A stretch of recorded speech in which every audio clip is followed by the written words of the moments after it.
जान दियो एक बारी, मत दिखियो मेरे लीड़े, हो मेरा यार कृष्ण मुरारी।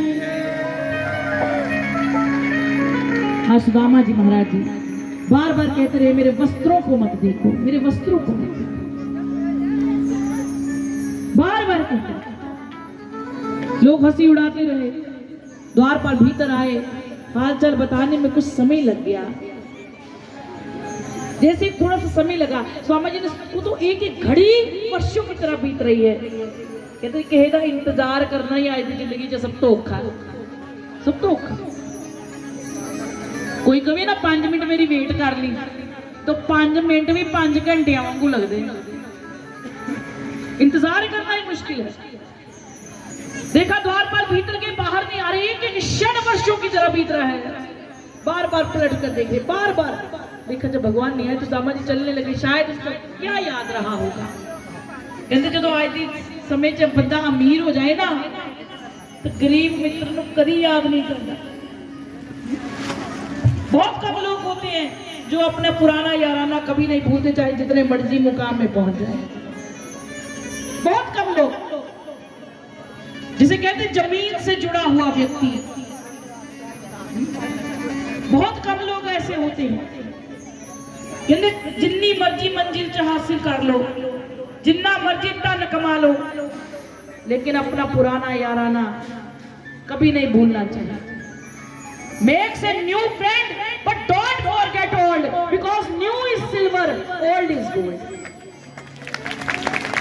नए दोस्त तुम जरूर बनाओ, लेकिन पुराने कभी मत छोड़ो, क्योंकि नए अगर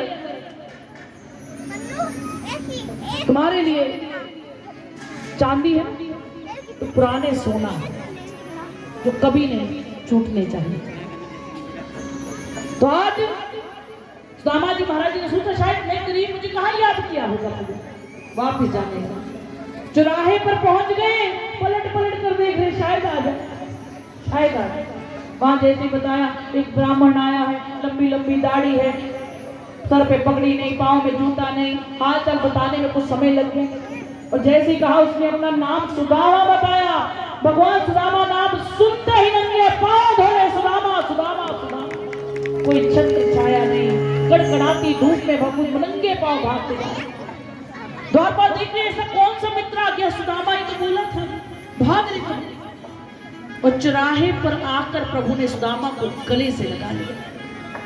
यहाँ पर बड़ा सुंदर कहा गया कि इतनी देर बाद परमात्मा अपने मित्र को मिले, या सुदामा कृष्ण को मिले, ना भगवान ने घुटकर जप्फी डाली, ना सुदामा ने घुटकर जप्फी डाली। क्यों? कहते सुदामा के मन में भाव आया, भगवान कितने कोमल है, मेरी यहाँ हड्डियां निकली हुई हैं, अगर मैं भगवान को घुट के जप्फी लगा लूंगा तो मेरी हड्डियां भगवान को न चुभ जाए। और भगवान ने सुदामा को घुट कर जप्फी क्यों नहीं डाली?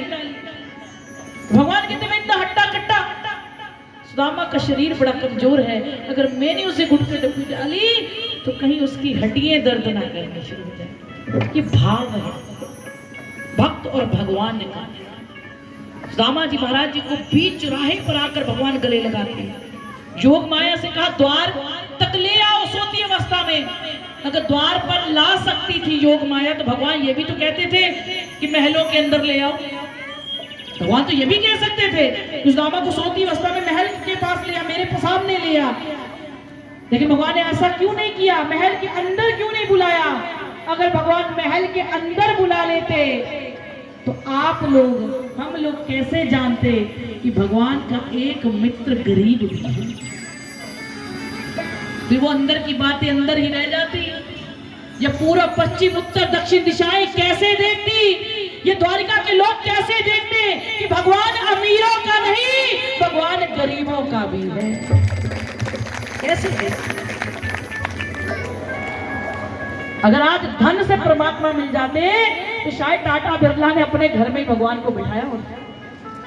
हम तो देखने के लिए भी तरस जाते। तो फिर भगवान शबरी की कुटिया में जिसके झूठे बेर नहीं खाते, धन्ने झटके खेतों में कभी हल नहीं चलाते, कुब्जा का कभी उधार नहीं कर पाते, इसलिए भगवान हृदय से जो भी बुलाता है, जात पात ना पूछे कोई, हरि का भजे सो हरि का है।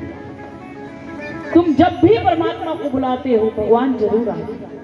हम रोज भोग लगाते ना कथा में, कहीं कहते ऐसा थाली रखना भी रब कभी खा लेंगे। लोग जब प्रश्न उठाते ना कि भगवान खाते भी है कि नहीं खाते, तो कहते भगवान का एक छोटा सा जीव है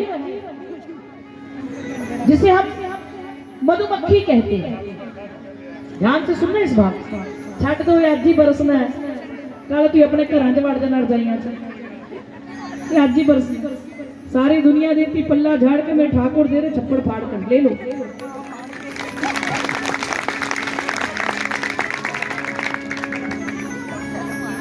कहते भगवान का एक सबसे छोटा जीव जिसे मधुमक्खी कहते हैं, वो मधुमक्खी जब एक फूल पर बैठ जाती है ना, तो फूल पर उसके सारे रस को चूस कर ले जाती है और अपने घर में जाकर क्या बना देती है, उसका शहद। लेकिन जिस फूल पर मधुमक्खी बैठ जाती है ना, उस फूल का ना तो आकार कम होता है, ना भार कम होता है, ना उसकी खुशबू कम होती है। वो फूल तो वैसा का वैसा ही खिला रहता है। भगवान का बनाया हुआ छोटा सा जीव उस फूल के सारे रस को चूस कर ले गया, लेकिन ना तो उस फूल का आकार कम कर सका, ना भार कम कर सका, ना उसकी खुशबू को कम कर सका। वो तो नारायण है। जब जब आप भगवान को भोग लगाते हो, भगवान भी आपके भोग का प्रेम, वात्सल्य, भक्ति भाव सब चूस कर ले जाते हैं और आपका भोग का ना आकार कम होता है, ना भार कम होता है, वो वैसा का वैसा ही रहता। तुम जितनी बार भगवान को भोग लगाते हो, भगवान उतनी बार खाते हैं। जब भगवान का छोटा सा जीव भार कम नहीं कर सका, वो तो भगवान है, वो तो नारायण है। तो कभी मन में ये शंका मत रखना कि भगवान नहीं खाते। कौन कहता है कि भगवान खाते नहीं है? शबरी की तरह तो खिलाते। कौन कहता है भगवान पीते नहीं है? मीरा की तरह विष तो पिलाते। कौन कहता है भगवान नाचते नहीं है?